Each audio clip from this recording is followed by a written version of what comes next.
My goodness, the New York Jets absolutely dominated the NFL draft. This was one for the ages. It's one thing to grab my guy Sauce Gardner at 4. I love it. It's another thing for the Jets to pick Ohio State speedster Garrett Wilson to help Zach Wilson.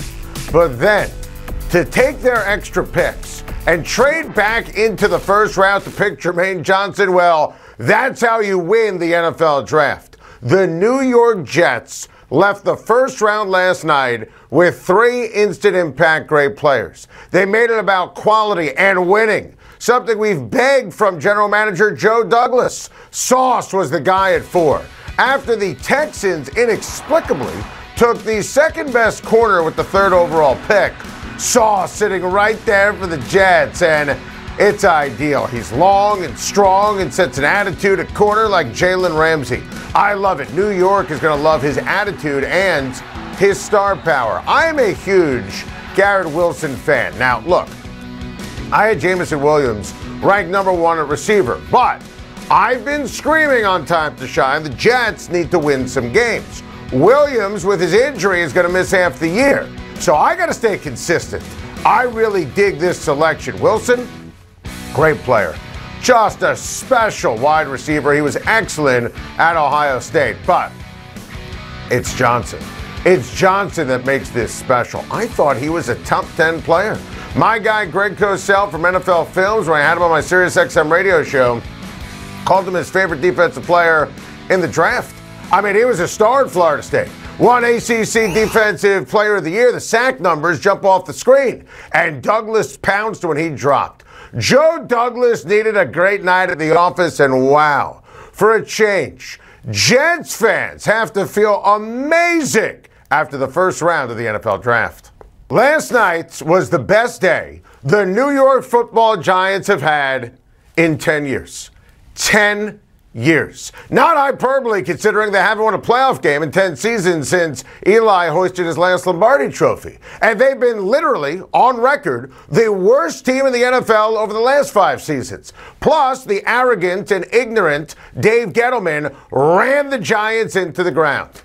Those days are over. We spent a lot of time on the Giants this week on Time to Shine because it's a glorious new day, and new general manager Joe Schein and head coach Brian Thibodeaux put their unreal stamp on this team. The Giants needed a dude on defense. They needed a stud offensive tackle. Check, check. Are you kidding me? Kayvon Thibodeaux is going to own New York City. He gets to the quarterback. The Giants haven't had a pass rusher that keeps offenses up at night in ages. And let me tell you something. He has a rock star personality. I interviewed him on Wednesday. Listen, Thibodeaux is brilliant. He's funny. He works hard. He dominates. This is gold. And then Evan Neal at 7. Wow. A Bama star tackle who's a brick wall. And remember, in Thibodeaux and Neal, we're talking about 2 names that many smart people would be the number 1 pick in the draft. This is sheer perfection. The Giants have finally joined the football world in 2022. Last night was a huge Giant step forward. The Detroit Lions had an A+ draft, and I loved how after the Jaguars implemented the bold strategy of passing on the number 1 overall player with the number 1 overall pick, the Lions wasted no time getting the pick in. Just a nice little touch of telling Aidan Hutchinson in the world, we own this draft because we just drafted the best player. I've been outspoken on Hutchinson. He's going to be a star. He's going to be like the Bosa brothers. He was great in college. He's going to be great in the NFL. Sure, it's safe. Some people think that's a downside. That's a negative. But let me tell you something. With Hutchinson, ton of upside. Ton of upside. He's going to be like Nick Bosa, who I just voted first team All-Pro. And Detroit gets a Michigan man who was just wrongly passed over at number 1 overall. This is going to be fun. Speaking of fun, the Lions then traded up for my favorite wide receiver. That's all sorts of fun. Jameson Williams is awesome. Only reason he was available is because he's coming off of ACL surgery. He's going to be ready by midseason. He'll make gigantic plays in the second half and then for the next decade in Detroit because that's who he is. Williams takes the top off of a defense. He hits home runs. Go ask Nick Saban.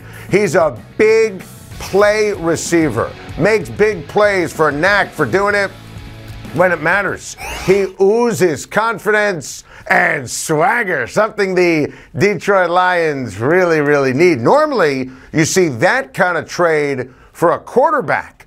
This was perfect for this kind of receiver. Williams asked by the press last night after going to Detroit after Alabama about the Lions and their history. He said, Lions are going to win and they're going to be in the playoffs. That's it. That's perfect. We like to joke that the Lions have been rebuilding since 1957. It's funny because it's true. Here's hoping we're going to be saying the Detroit Lions rebuilt since April 28th, 2022. Great job, Brad Holmes and Dan Campbell. A lot of great stuff to get off my chest on a Friday.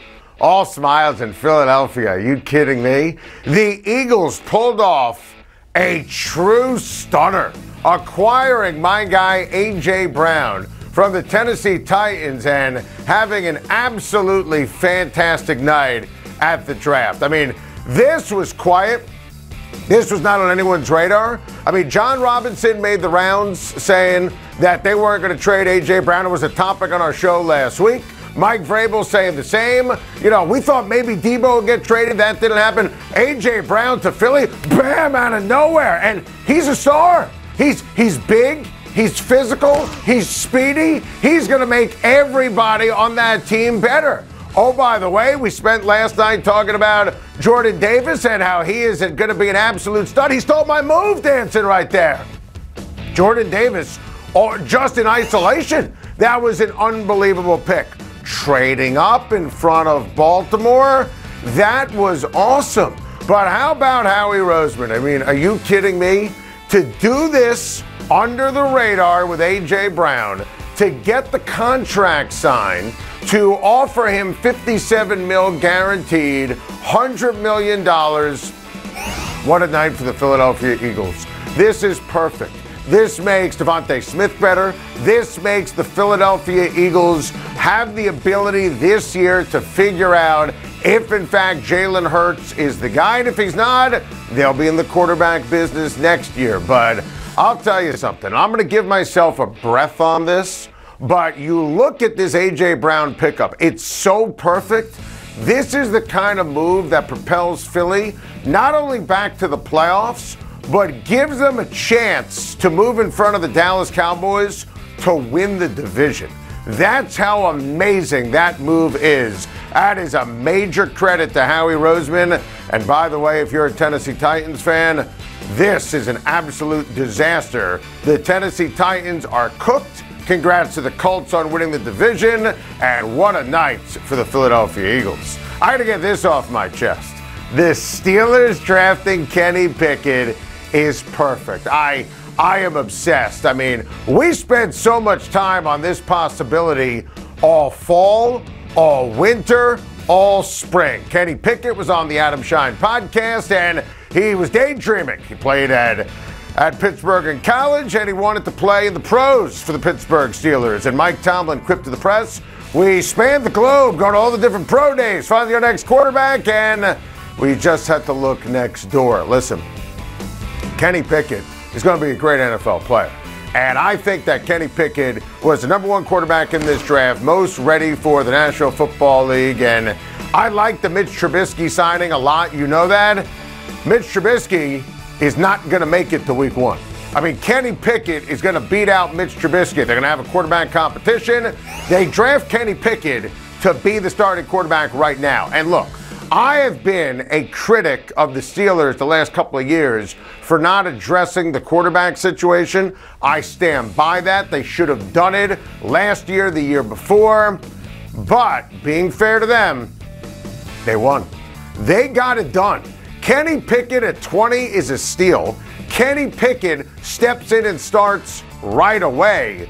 So this is going to be an easy transition from Roethlisberger to Pickett. He's a tremendous leader, makes every throw, big-time athlete. I love Kenny Pickett, and this was phenomenal by the Pittsburgh Steelers. They deserve so much credit.